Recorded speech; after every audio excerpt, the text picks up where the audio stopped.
Continente Crítico es un podcast de conversaciones con editores de revistas de cine de Latinoamérica. Un panorama de la crítica de cine a través de publicaciones especializadas de todo el continente. Hacemos Continente Crítico, Blas Martín en producción general, Álvaro Bretal en guión y conducción general, Juana Tenenbaum en edición y sonido, Milagros Porta en gráfica y comunicación. Accede a nuestro trabajo en taipeirevista.com. La revista Estado de Vigilia nace a fines de 2024 como el proyecto de un grupo de cinéfilos y críticos de Uruguay, un ámbito propio en el cual expresar ideas y preocupaciones que hasta el momento volcaban en otros espacios. Como señalan en su manifiesto fundacional, pasadas las glorias del cineclubismo y sus discursos ardientes, nos encontramos ante una crítica uruguaya fragmentada entre muchos interlocutores aislados en diarios varios. Así, el propio acto de crear Estado de Vigilia, un sitio web que se actualiza varias veces por semana, resulta fresco en el contexto de la crítica uruguaya.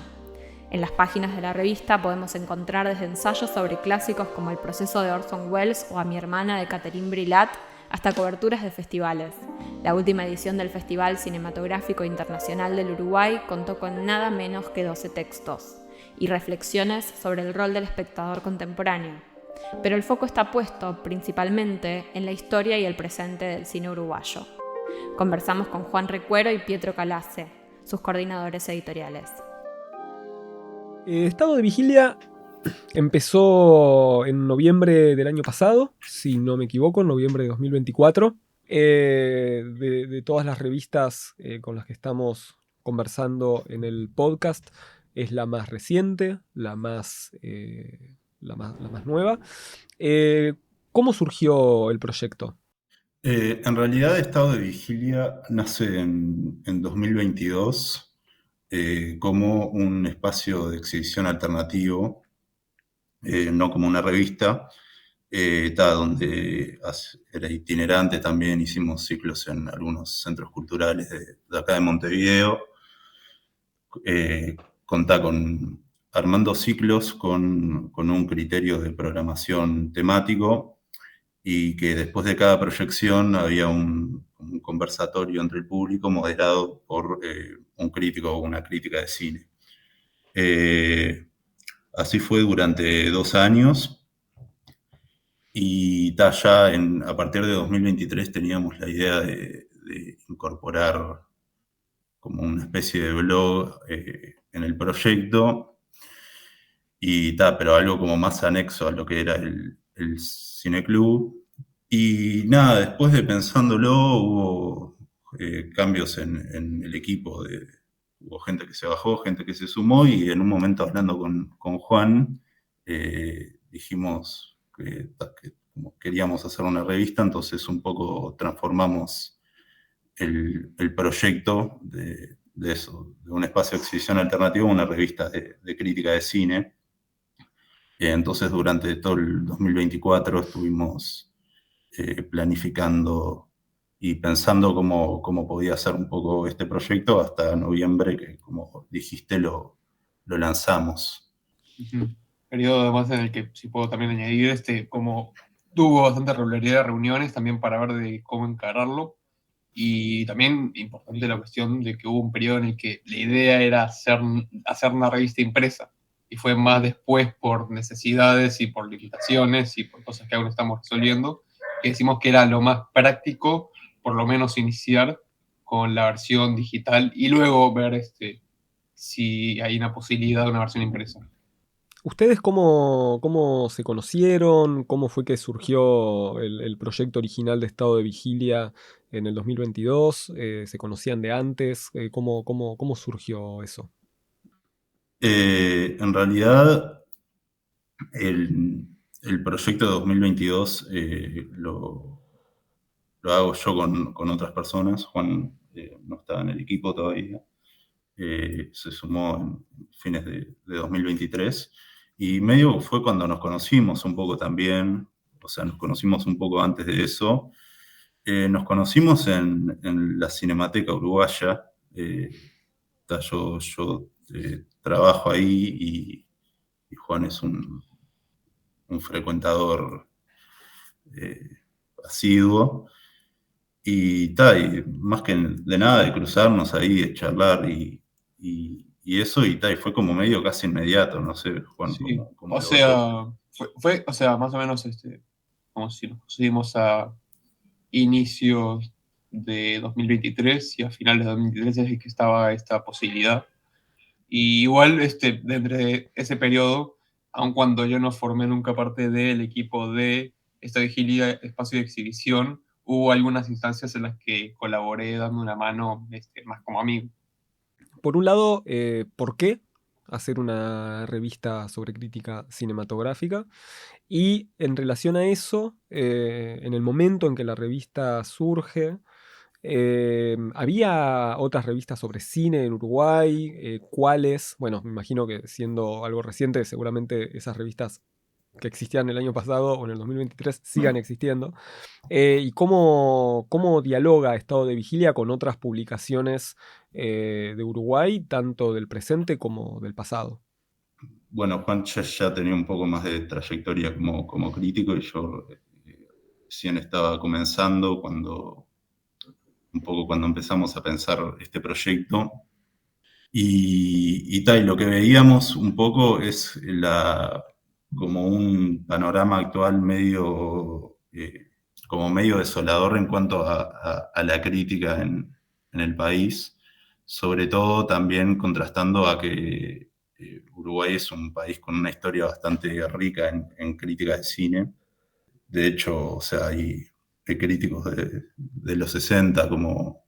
Manuel Martínez Carril o Alicia Megdal que hablan de que Uruguay tiene más historia de crítica de cine que de cine mismo. Y lo que veíamos un poco en la actualidad es que no había sobre todo publicaciones especializadas en crítica de cine, o había pocas. Y eso como que nos indignaba Ujú. y nos sigue un poco entristeciendo. Pero entonces nace como de una voluntad de hacer algo en un terreno dilapidado. Como en relación también a un poco a la segunda pregunta, ahora mismo en Uruguay existen pocas revistas digitales, 4 o 5 quizás. Impresas ninguna, Eh, para aclarar también. claro, impresas ninguna ahora mismo. Y no sé, no quiero equivocarme, pero eso, si no estoy errado,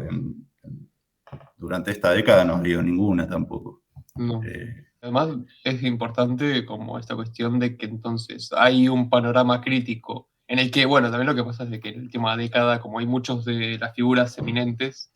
que fueron, bueno, muriendo,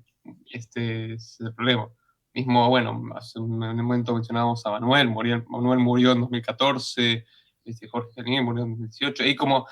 hay otras figuras que están retiradas, hay otros que eso, no les interesa ya escribir más, hay otros que vienen escribiendo, pero vienen escribiendo hace un rato, entonces como que veíamos como esa cuestión, yo casi incluso te diría como si fuese, bueno, hay como, para ligarlo un poco como con la historia, como es como si en el 52 es de que hay como un boom de la crítica, hay mismo una nota que estábamos repasando de Manuel, que le escribí en 2014 repasando a grandes rasgos la historia de la crítica, entonces como que hay una explosión de crítica acá muy fuerte en los 50, aunque igual, por ejemplo, tipo, en los años 20 hubo un momento en el que había 8 revistas de cine simultáneas especializadas en cine, por ejemplo. Y entonces sentimos de que el periodo actual es casi como si fuese un regreso, un retroceso, en el sentido porque volvemos a la situación de la crítica delegada a los espacios de cultura dentro de los medios periodísticos generales. Claro. Y si eso, ustedes hacen alguna alusión a eso en su manifiesto, el manifiesto con el que abre, digamos, Estado de Vigilia. Em, y ahí me parece que hay algo interesante. Ustedes hablan mucho sobre cine de Uruguay en Estado de Vigilia, cubren festivales de allá, hablan mucho sobre cine uruguayo contemporáneo, actual. Y hace un cachito comentaban que es como si en Uruguay hubiera más tradición, más historia, digamos, de crítica cinematográfica que de cine mismo. Y en relación a eso, me surge la pregunta de cómo dialogaba históricamente, en otros momentos históricos, la crítica de cine de Uruguay con el cine de Uruguay, ¿no? Si por ahí había más crítica que cine, por decirlo de una forma por ahí medio rápida, qué tipo de cine les interesaba, sobre qué tipo de cine hablaban, ¿no? Bueno, o sea, acá en Argentina, en la década del 60, por ejemplo, más allá de que obviamente publicaciones como Tiempo de Cine y demás hablaban mucho sobre el nuevo cine argentino, el cine de la generación del 60, también se los criticaba mucho por hablar tal vez excesivamente de cine europeo, de cine polaco, de cine francés. Eh, bueno, que igual de todas maneras, no sé, yo celebro esa diversidad en todo caso, ¿no? De hablar del cine del propio país y de otros países. Por ahí un poco el déficit que tenemos históricamente en Argentina tiene que ver con el cine latinoamericano. Siempre la mirada estuvo más puesta históricamente en Europa, capaz, o en Estados Unidos. Pero bueno, no sé cómo es esa relación históricamente entre crítica y cine uruguayo allá.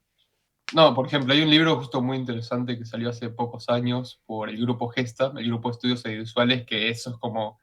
la figura académica más presente que tenemos en la actualidad respecto a los estudios de cine. Y bueno, entonces tienen un crítico que es la crítica ante el cine nacional, que abarca desde los años 20 hasta el 2001. Y entonces hay una cuestión que es importante introducir para poder entender esta relación entre la crítica y el cine nacional, con el hecho de que el cine nacional es como, mismo como hay, en broma se dice que es el cine que más nacimientos ha tenido, porque su nacimiento, como que culturalmente,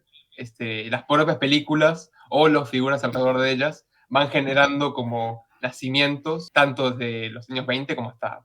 incluso el 94. Entonces, no sé, hay películas que se promocionaban con primer film uruguayo. Y eso como incluso, o sea, por ejemplo, Almas de la Costa,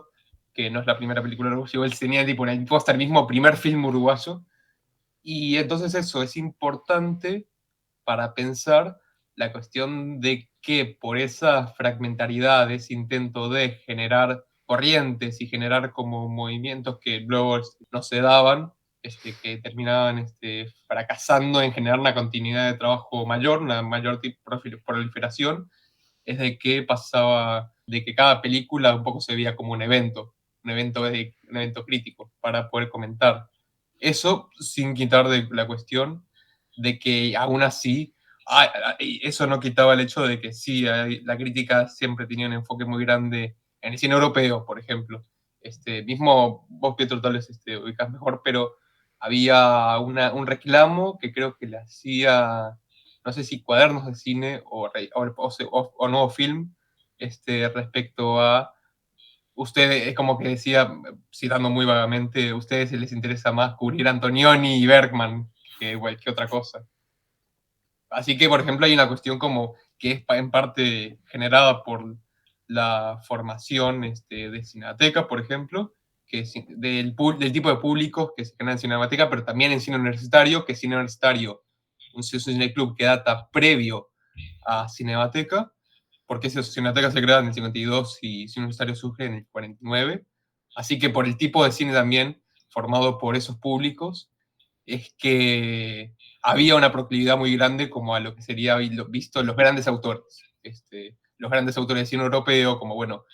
Homero Alcinate Benet, una figura que ustedes reconocerán porque ha escrito allá y por su vínculo cercano con Fernando Martín Peña, o sea, le interesaba mucho el cine de Antonioni, por ejemplo, y incluso él mismo como que se adjudicaba haber encontrado a Bergman en el segundo festival de Punta del Este. Aun cuando eso es como una cosa, como una hipérbole, pero sí es cierto de que las primeras personas en generar un esfuerzo por reconocer el trabajo de Bergman. Otra cosa que me interesa saber, como acercándonos poco a poco hacia el presente, ¿no? Hacia el momento en el que ustedes deciden crear estado de vigilia. ¿Cómo ven el cine uruguayo de las últimas décadas, del siglo XXI, pongamos, donde entiendo, y en todo caso me pueden corregir, que hay un crecimiento de la producción cinematográfica en Uruguay? Eh, ¿Cómo es posible, digamos, que en un momento en el que si estoy en lo correcto, hay un crecimiento de la producción cinematográfica en Uruguay, de pronto haya pocas publicaciones sobre crítica cinematográfica, la crítica pase más a los suplementos culturales de los diarios que a publicaciones específicas de cine. ¿Cómo analizan ustedes, cómo ven ustedes eso que parece en principio un poco contradictorio o un poco extraño? Bueno, en realidad lo que pasó un poco es que en el 2005 o 2006, no me acuerdo bien ahora,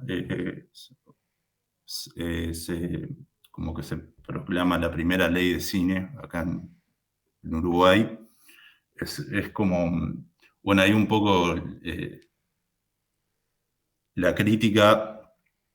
no quiero decir que fue precursora en el reclamo de esta ley porque no sé si estaría en lo correcto, pero sí fue de las precursoras eh, con Walter Dasori en reclamar por una ley de cine, la necesidad de que haya como un amparo estatal para la producción cinematográfica. Eso se logra 40 años después. Con el también es importante, con el primer gobierno del Frente Amplio acá. Y también hay acontecimientos como sobre todo que bueno, ya se iban como germinando en los 90 con películas como El Dirigible, que empiezan a tener como una trayectoria y también un proceso de producción internacional importante, pero está sobre todo con películas como Whisky, por ejemplo, que van al Festival de Cannes y tienen un reconocimiento tanto nacional como internacional muy importante. Y a partir de ahí se promulga esta ley y después es todo crecimiento a nivel cuantitativo, más que nada, ¿no? De producción. Yo creo que lo que pasa un poco con eso es que, por un lado, también responde como una coyuntura global de dinamismo y crecimiento que repercute acá en un nivel de escala nacional. Pero también lo que pasa un poco es que es otro de los problemas que nosotros identificamos para hacer este proyecto, es que la crítica que hay ahora ante el cine nacional es como muy complaciente ante el cine y por momentos poco honesta, diría. Sí, nada más de que, por ejemplo, su último es importante porque hay una cuestión que no debe, es inexorable de la cuestión, que es el hecho demográfico, de ser un país tan pequeño y además ese todo siendo tan contenido en capital, porque también pasa eso, de que mucho como de lo que se consigue como cine uruguayo en realidad es cine montevideano varias veces y son películas que ejercen producción en Montevideo, pero por ejemplo luego filman interior. También luego hay como unas cuestiones ahí, porque bueno, aparte de como la industria está contenida en Montevideo, cuando hay fondos e incentivos culturales en diversos departamentos, por ejemplo como Canelones, Maldonado,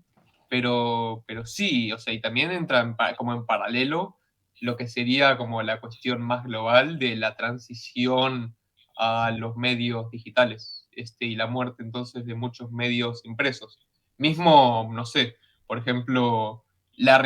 Cineateca durante los 90, si no me equivoco también desde antes, como fines de los 80, tenía la revista Cinemateca, si no me equivoco, dirigida por Martínez Carril. Y bueno, luego como de eso, como deja de publicarse más o menos como por el 95, pero pocos años después pasa a ser continuada a partir de Otro Cine, la revista Otro Cine, en la que eran básicamente los mismos escribiendo que en revista Cinemateca. Y entonces, como que está eso, por ejemplo, de que esta entra como en paralelo la muerte o retiro de muchas figuras importantes en las últimas pocas décadas, que no, o sea, pasan a haber igual como nuevas figuras a partir de los 2000, 2000 y inicios de los 2010, que son los que escriben actualmente en los diarios. Pero entonces entra como en paralelo también de que Uruguay está tenido por las mismas cuestiones globales respecto a la transición del impreso a lo digital como expresión de la crítica. Esa dificultad para expresarse o para publicar en papel existe. ¿Es por un tema de financiamiento o es simplemente una transición como propia de la transición de los diarios al digital? Sí, creo que por varios motivos. Por un tema de financiamiento seguro, porque todo acá es como extremadamente caro. Y de la mano de eso hay un tema con los públicos también y la relación en lo digital de vos al presupuestar no como está realmente en cero en la proyección que puede tener a nivel económico la revista, digamos. No, también está de que hay unos últimos esfuerzos de revistas de cine que surgen igual entre fines desde los 2000 y más que nada inicio de los 2010, que en un caso es el más preeminente de los dos, es Tercer Film, porque entonces tiene eso de que en el 52 surge la revista Film,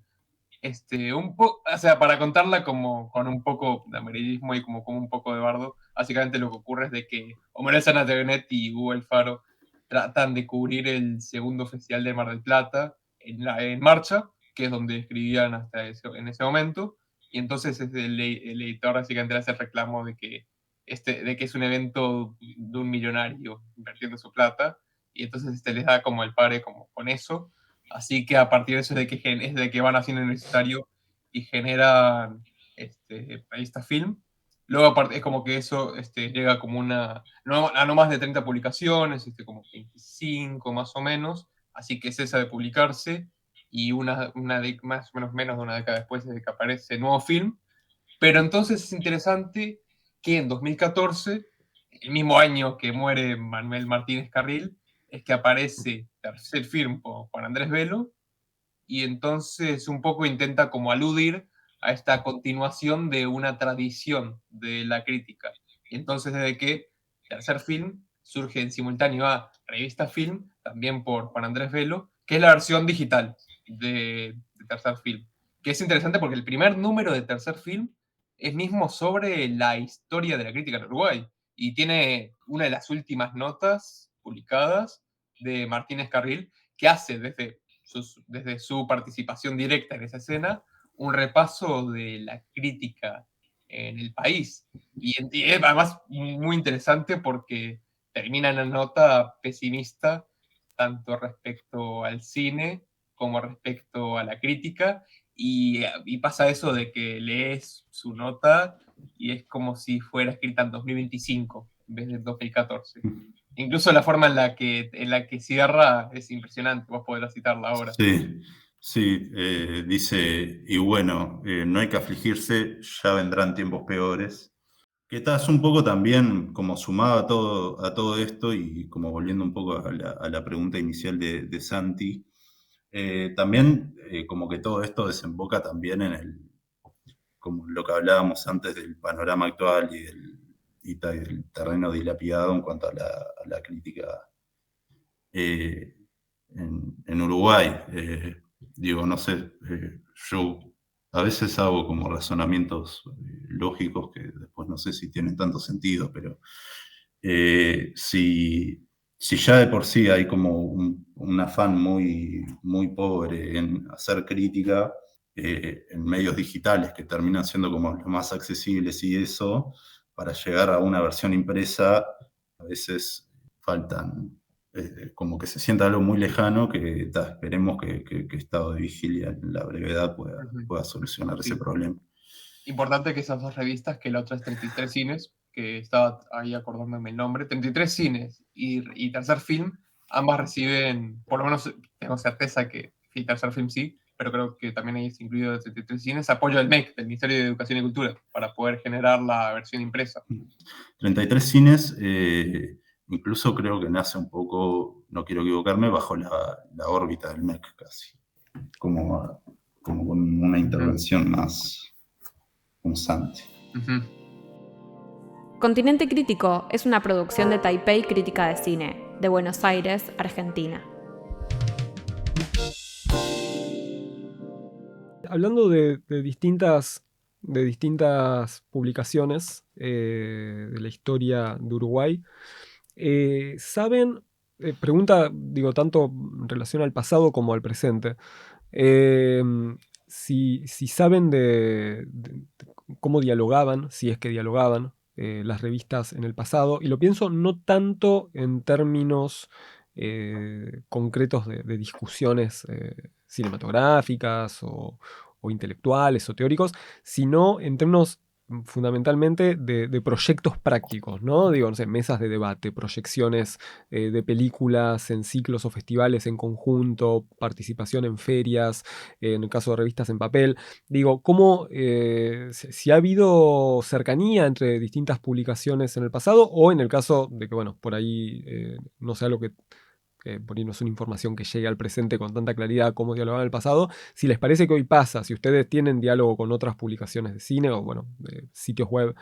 dedicados al cine, si hay proyectos en conjunto, si hay una sensación de comunidad, pongamos, ¿no? Alrededor de la crítica cinematográfica, o si está todo como un poco desperdigado, digamos. En la actualidad está un poco desperdigado absolutamente, aun cuando hay algunas figuras que tratan de unificar. Bueno, es importante, por ejemplo, como para informar respecto a esto que preguntas, el hecho de la existencia de la Asociación de Críticos del Uruguay, que además nace hace muchas décadas como iniciativa de Homero Alsina Benet, o no sé si de su iniciativa, pero por seguro que contribuye a su creación junto con otras figuras de ese tiempo, que entonces tiene como entonces esa intención de unificar y también de dar algunos derechos básicos que incluso siguen hasta el día de hoy. Por ejemplo, a mí me parece tremendo el hecho de que nosotros, ambos estamos dentro de la asociación de críticos y tenemos el privilegio del carnet de prensa que nos permite ver todas las películas gratis en cualquier cine comercial, que es un privilegio que por lo que tengo hablado en Argentina no tienen, a pesar de que tienen como una figura parecida, no tienen la posibilidad de ir a cualquier cine gratis, como derecho de, bueno, tengo que escribir sobre esto, así que es laburo. No tengo que pagar para el laburo. O sea, lo único que sé que tienen es la función de prensa, que además tenemos tanto la función de prensa como el carnet. Y eso es, por ejemplo, un beneficio que sigue hasta nuestro tiempo, que es raro considerando que el agua ha perdido como desgraciadamente bastante presencia en el ecosistema. Y es una cuestión de que, bueno, la ACU también está tratando de pelear para posicionarse. Nuevamente, las formas que ha ido adaptándose a los tiempos concurrentes, y lo cual implica tratar de generar presencia en redes, por ejemplo, generando concursos para no sé, premios de entradas al cine, que pueden participar espectadores comunes, compartiendo la publicación y todas esas manos, siendo una entidad que ciertamente en últimos tiempos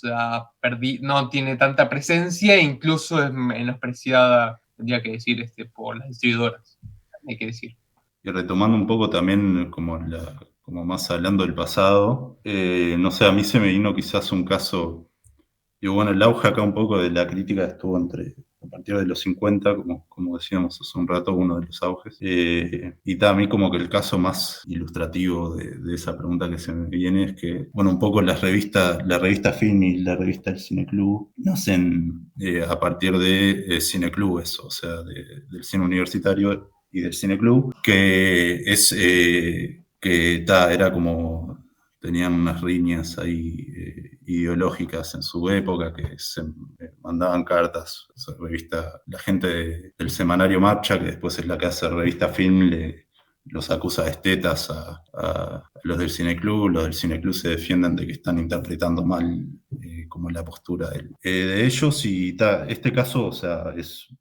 no es aleatorio, sino que lo que es interesante me parece que después a partir de estas riñas, como que se terminan uniendo dos y formando la Cinemateca Uruguaya, que tiene ya 70 y pico de años de historia, 75 creo que, no, 74 cumplió este año. Y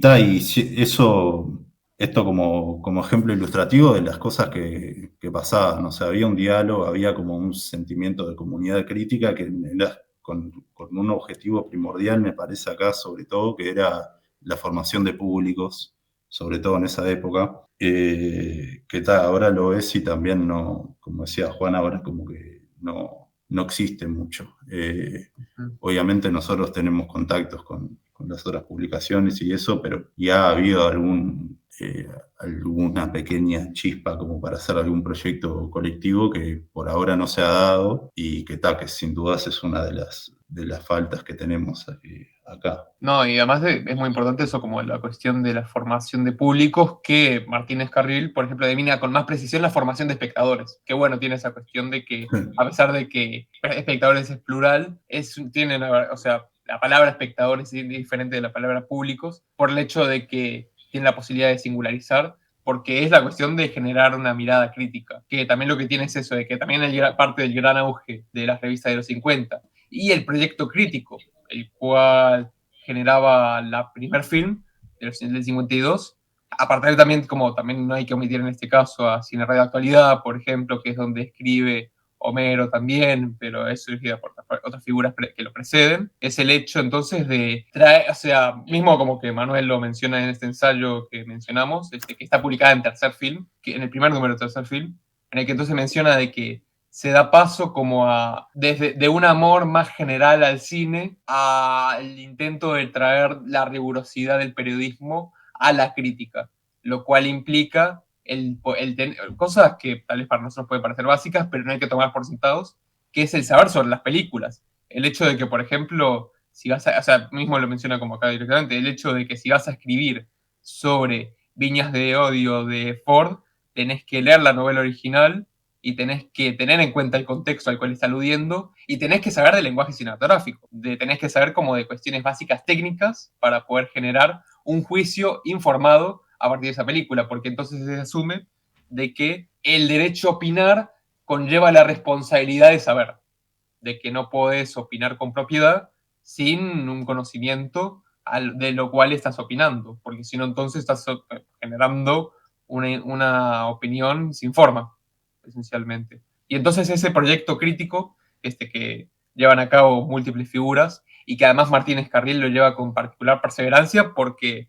es lo que tiene eso de que, bueno, ayer mismo acá estaba la función de La vida útil, la película de Beiró, dentro de un espacio reciente de Cineclub con el que estamos bastante aliados, que es la de Pervanche Cineclub, y ahí, por ejemplo, mismo Federico Beiró mencionaba que él fue parte de un momento de la directiva de Cineteca, de que él veía a Martínez Carril como Dios, lo apodaba como Dios lúdicamente, porque lo que tiene es eso de que era una figura que se expresaba como, tenía una capacidad de perseverancia y de generar cosas que era increíble. Bueno, a partir de él, por ejemplo, es de que surge esa revista Cineteca, el Festival de Cineteca que se persiste hasta estos días y que actualmente es bastante prolífico, parte también de él, la creación de la Escuela de Cine del Uruguay, también viene por parte de su iniciativa. Era una figura como que todo lo que hacía venía como enmarcado dentro de esa visión de la formación de espectadores y generar entonces a partir de la cinemática, pero también como de los múltiples pilares que conlleva la formación de espectadores, poder generar ese objetivo. Que entonces eso es interesante pensarlo en relación al presente, para ligarlo entonces con el presente, con la forma en la que nosotros dialogamos con otras revistas, porque, por ejemplo, actualmente es importante saber de que Tercer Film, lo que sería en realidad su versión digital, Revista Film, persiste hasta la actualidad, y yo mismo como que hablaba un poco esto con Pietro, y vos vas a opinar de diferir si lo es necesario, de que actualmente hay un cuarto film que se amalgamó con Tercer Film, porque Tercer Film deja de publicarse a modo impreso en 2019, pero persiste la versión digital. La versión digital corre en simultáneo y persiste. Y entonces Juan Andrés Velo termina en un momento teniendo menos participación, porque él también en 2014 genera el Festival de Tour, el Festival de Cine de Tour, que es un festival exclusivo de obras nacionales, aunque ahora tipo, en este año como van a, ya tipo desde hace poco, pero están como cambiando un poco eso. Pero él entonces Velo como le pone como mucho más, como le da como mucho más palo a poder tipo labrar tipo y hacer crecer el Festival de Tour. Pero entonces en cambio de editores, o sea, pero otros editores muy jóvenes toman la posta actualmente. Y entonces hay un renacimiento de revista Film que existe dentro del marco mismo del sitio web ya existente, pero tiene una actividad con gente muy, muy joven escribiendo, gente que algunos no pasan de los 21 años, por ejemplo, que toman la posta de la revista. Y ahí entonces es donde nosotros, valorando igual el esfuerzo que hacen por tratar de generar una revitalización de la crítica y de los medios que están especializados en crítica, es donde nosotros tenemos como una oposición al proyecto que ellos conllevan, porque sentimos de que su interpretación del proyecto crítico de la revista Film tiene poca consideración por la tradición que conlleva la revista. Y sentimos que la forma en la que se encaran los textos tiene menos interés, por ejemplo, por la rigurosidad periodística o lo que sería la formación de espectadores para opinar a veces en términos un poco más generales, hacer como un tipo de crítica que no parece estar atravesada, ni siquiera ni para oponerse ni para estar de acuerdo con la tradición propia de la revista y con esta cuestión de que sentimos nosotros que tiene una postura algo complaciente y menos discordante o confrontativa del cine nacional, de que eso es un problema entonces que tenemos ahora, que hay una cuestión muy de darle para adelante a las películas nacionales por un reconocimiento de la dificultad de hacer cine en un país tan chico como este, lo cual, o sea, es como justo en cierto modo, pero a su vez termina siendo condescendiente porque hay una misión de llevar adelante que la gente vaya a ver las películas a las salas, pero no tanto de generar un pensamiento crítico enmarcado de esas películas. Perdón, tengo una cosa para agregar ahí que también va vinculada con la pregunta de Álvaro, que igual, digo, más allá de que quizás sea de un modo implícito, me parece que las virtudes como estos proyectos que surgen, ¿no? De la transformación, de las transformaciones de otros, también lo que se puede ver es como, y que no me parece una casualidad que como que estos proyectos como más especializados en crítica de cine terminan siendo llevados a cabo y eso sí como que se siente de una incipiente generación de críticos. Me resulta curioso también porque está como que las generaciones ya sentadas, eso, como habíamos dicho hace un rato, se terminan estando medio reducidas en periódicos, diarios, semanarios, etc. Estás escuchando Continente Crítico, un podcast de Taipei Crítica de Cine. Y hablando de la relación con el cine contemporáneo uruguayo, que ustedes hablan de buscar una manera más confrontativa, ¿cómo hacen ese diálogo con los cineastas de Uruguay que están en auge o que están que están en este momento en circulación? Yo hay algo que justo como repasando un poco los textos que hemos publicado hasta ahora, que esto no lo hicimos a propósito, pero es algo que se ha dado también debido a la trayectoria hasta ahora breve del proyecto, es que cuando hemos hablado de películas uruguayas del pasado, como si a esas críticas hay que adjudicarles un juicio valorativo, que no sé qué tanto sentido a veces se pueden como destacar como críticas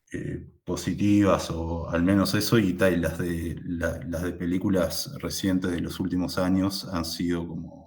como cuestionando y problematizando las películas en sí mismo. No es, o sea, por un lado es ilustrativo y por el otro lado tampoco es una intención deliberada, pero un poco lo que queremos hacer es, no tenemos un diálogo, o sea, sí tenemos un diálogo, no hemos, lo que queremos hacer en realidad es como decirlo, era un poco también lo que decía Homero Alsina Tevenet, de decir las cosas como son, que es como ambiguo, pero como que no querer poder intentar establecer un panorama de todo lo que está pasando sin ser complacientes con algo que no creemos que necesite o amerite esa complacencia. Y las tendencias que hay en la actualidad, las cuales creemos que requieren de mayor discusión, y mayor discusión crítica, críticas del sentido confrontativo con respecto al estado de cosas, con, por ejemplo, la corriente industrialista que tiene el cine uruguayo de la actualidad, no porque no se hagan películas a pulmón por fuera de la institución de cine actual, que es la Agencia de Cine de Uruguay. Hace poco era tipo el Instituto de Cine, pero en 2022 es de que hace la decisión de hacer una agencia, lo cual viene con mucha polémica por parte de cineastas y figuras del cine por el hecho de, bueno, es diferente los propósitos de un instituto que los de una agencia. Entonces, un poco la visión que intenta promover un poco la agencia es esta idea de profesionalización y también, bueno, no es como no es accidental la simultaneidad entre eso y el boom pandémico de producciones que hubo en el sentido de servicios de afuera que vinieron a filmar a Uruguay. Uruguay también tiene un montón de cultura de publicidad y esa cultura de publicidad inevitablemente informa a la forma en la que se crean las películas y entonces hay un boom que también ocurrió en los 2000, pero ese boom con la llegada de la pandemia, siendo un país como el nuestro, que en realidad dentro de todo lidió bastante bien con la cuestión del COVID, pasa entonces de que hay un montón de servicios extranjeros que, como nosotros tenemos como un montón de técnicos, tenemos como un montón de tierra fértil de profesionales, por decirlo de un modo, es de que vienen servicios de afuera, como sería publicidad, o incluso tipo series de Netflix y Amazon, que vienen a filmar acá. Y entonces eso se continúa o sea, con sus vaivenes, igual como hasta ahora, con un problema que también tiene el cine uruguayo, o la industria uruguaya más específicamente, con el sentido de que a veces parece de que hay más producciones de afuera que vienen acá como servicio o como coproducción, más que trabajos nacionales, y de que a veces parece que se le da más cabida a esos servicios que a las producciones nacionales. Bueno, mismo el año pasado tuvo el inconveniente de que normalmente nosotros tenemos una regularidad de películas de ficción de entre 9 y 12. El año pasado fueron 3 películas de ficción, una única que su rodaje fue apoyado por la agencia del cine, que en realidad tipo, el apoyo que recibió era cuando aún era el instituto. Luego otra película fue apoyada en su postproducción y otra nada más en su distribución, más que nada como para el estreno. Y bueno, eso igual ya este año es distinto, porque hay unas cuantas películas más y también sería problemático solo determinar la parte de las películas de ficción y no también los documentales, porque también hay una cuestión de que a veces bueno, por la cuestión de cómo se concibe el documental como más barato, por el hecho de ser más cercano en su realización, que es más, o sea, depende. Eso es como no es una cosa con la que esté tan intrínsecamente de acuerdo, porque también conlleva como una forma de pensar los modos de producción de la ficción, de tener esa mentalidad. Pero es cierto de que a niveles prácticos es mucho más fácil convencer a alguien con un documental barato que con una película de ficción barata, por decirlo de algún modo. Y hay entonces una enorme producción de documental acá, que siempre que en los últimos años, incluso también podríamos decirlo como en tiempos un poco anteriores, a veces supera a la cantidad de películas de ficción, porque hubo 3 películas de ficción el año pasado, pero hubo como unos 15 documentales estrenados en salas, acá tengo que precisar, porque luego no estoy contando acá las películas sí que simplemente circulan en festivales. Sí, y también, o sea, no solo esto sucedió mientras estábamos pensando el proyecto de estado de vigilia, y no solo que sean 3 películas en un año, sino con, no sé, creo que entre octubre o noviembre, capaz Juan vos tenés más claras estas fechas, pero entre octubre y noviembre del 2023 hasta septiembre del 2024 no hubo ninguna sola. Y eso, y también había como un discurso o sea, esto en un momento los gremios y las asociaciones de acá se percataron de este problema y lo señalaron, ya un poco llegando a cuando se estaban empezando a estrenar películas de ficción de vuelta, pero siempre había una defensa de que era gracias a la pandemia o que no se habían producido películas, entonces como un efecto dominó, no se estrenaron en estos años, no terminamos haciendo nada porque nos agarró justo en un momento como de no haber lanzado la revista y después pasó un poco el barco, igual está bueno pensarlo retroactivamente, pero fue como bastante indignante, sí. Y entonces como contando esa dificultad de que, para ligarlo de vuelta con la crítica, es de que ocurre esa cuestión de que, bueno, siendo tan pocas las películas, ese proceso de pensar, entonces como son tan pocos, vamos a tratar de ver para adelante para que la gente vaya a verlas si hay más películas. Que entonces ahí hay como una gran falacia retóricamente de no pensar el rol de la crítica desde un lugar de no necesariamente tener que hablar mal de las películas tampoco, porque eso sería tipo, si simplemente es hablar mal de las películas no sería productivo, pero poder generar un pensamiento crítico productivo enmarcado en una serie de nociones estéticas, políticas, etcétera, respecto a las películas, para poder incentivar una ida y vuelta entre la crítica y la producción, que sentimos que ahora tiene terreno tiene bastante por generar aún, como bastante por reiterar, mejor dicho. Bien, bueno, sí, acá ha pasado algo similar durante ciertos periodos, sobre todo con el cine independiente, ¿no? Como con el cine más mainstream, nunca hubo mucha piedad, pero con el cine independiente muchas veces estaba ese discurso medio perdonavidas, digamos, ¿no? De, bueno, pero con el esfuerzo que conlleva hacer una película, y eso que acá durante mucho tiempo la producción fue muy, muy vasta, ¿no? Pero bueno, sí, todos son discursos que se ve que no son exclusivos, digamos, ¿no? De Uruguay ni de ningún país, sino que parecen bastante extendidos. Quería volver a un tema anterior, me había quedado una pregunta ahí dando vueltas en la cabeza.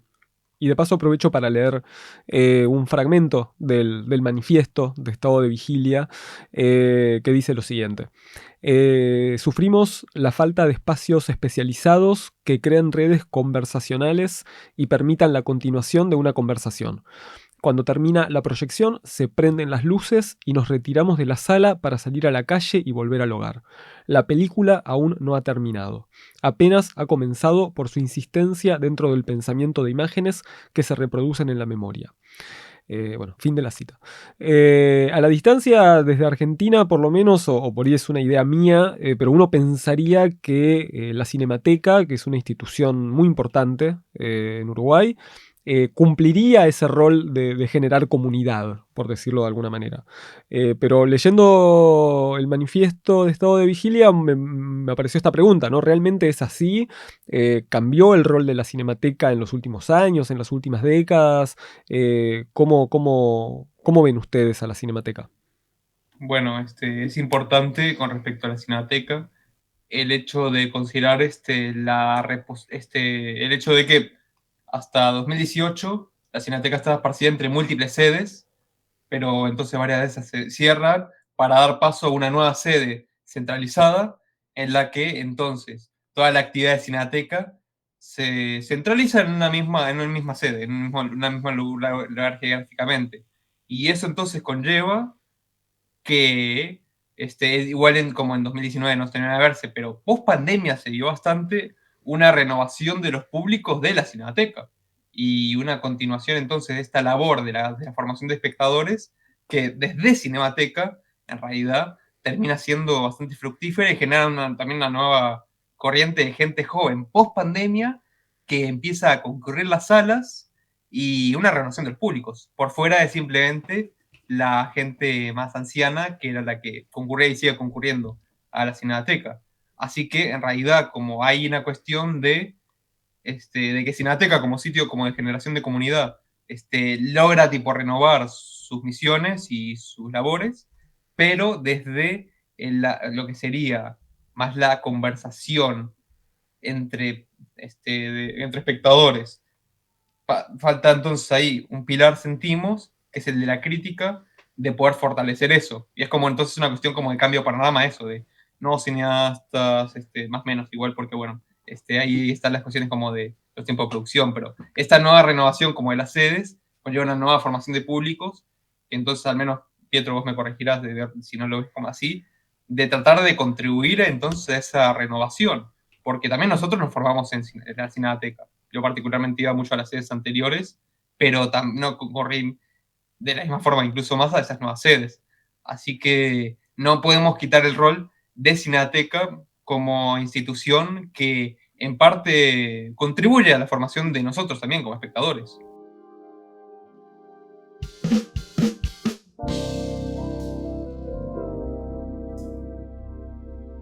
¿En Uruguay se sabe o se lee de crítica de otros países?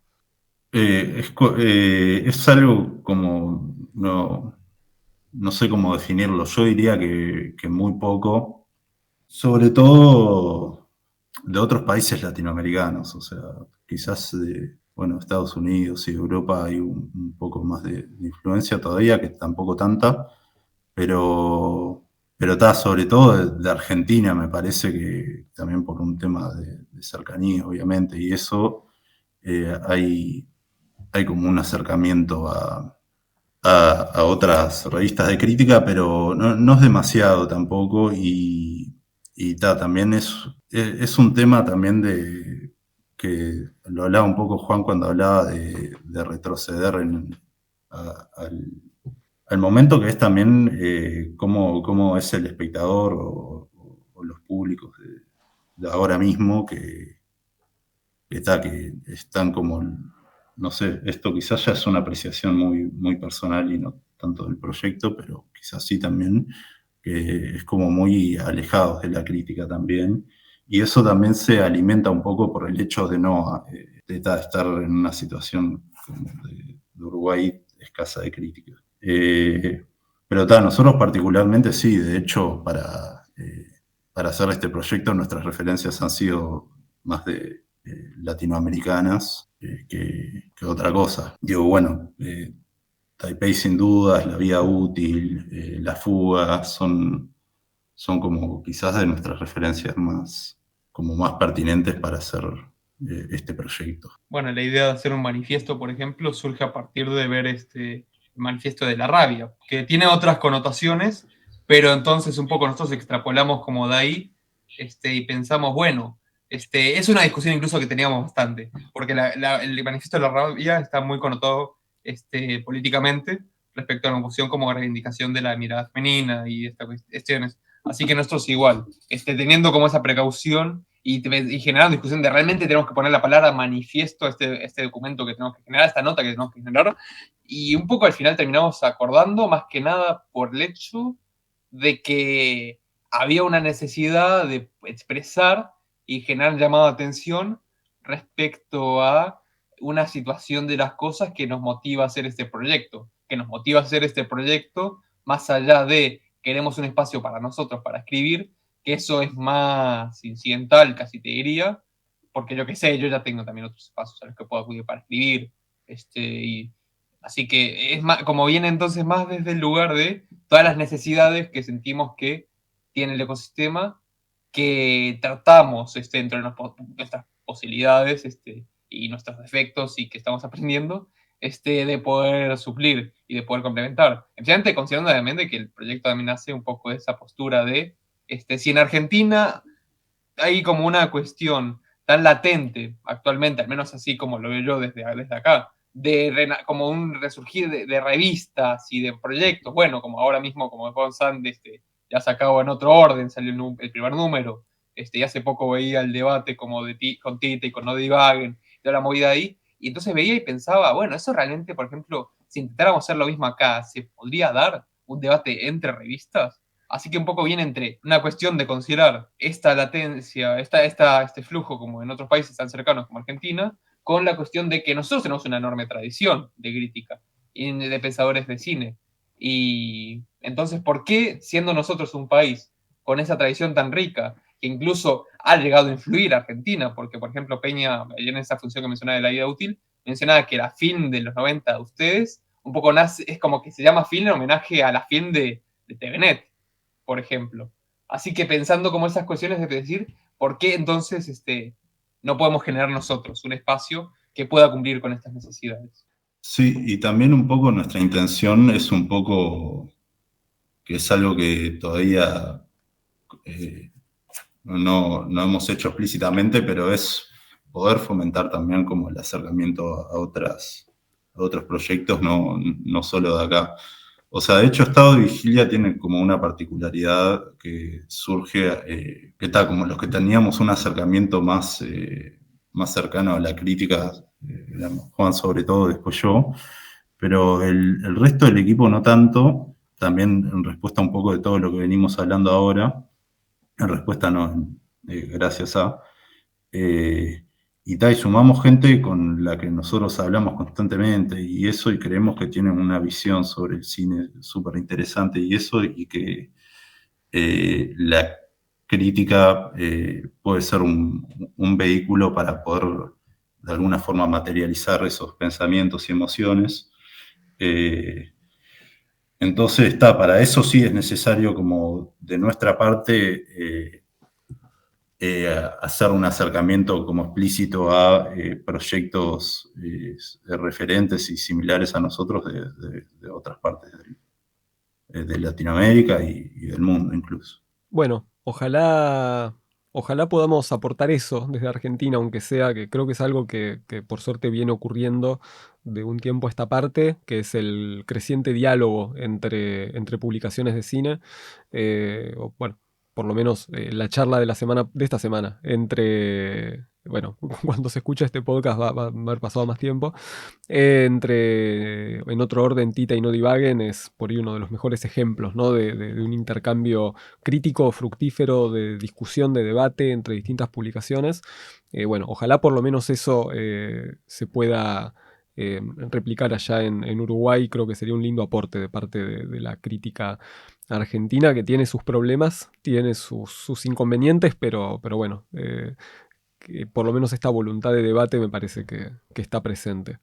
Bueno, muchísimas gracias Pietro, muchísimas gracias Juan por habernos acompañado en esta charla, editores de Estado de Vigilia, revista de Uruguay.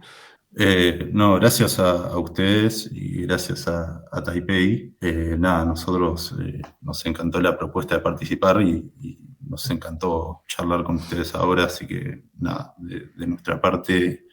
de todo el equipo de Estado de Vigilia, súper agradecidos. Y ese abrazo se devuelve con más fuerza. Continente Crítico es un podcast de conversaciones con editores de revistas de cine de Latinoamérica. Un panorama de la crítica de cine a través de publicaciones especializadas de todo el continente. Hacemos Continente Crítico, Blas Martín en producción general, Álvaro Bretal en guión y conducción general, Juana Tenenbaum en edición y sonido, Milagros Porta en gráfica y comunicación. Accede a nuestro trabajo en taipeirevista.com.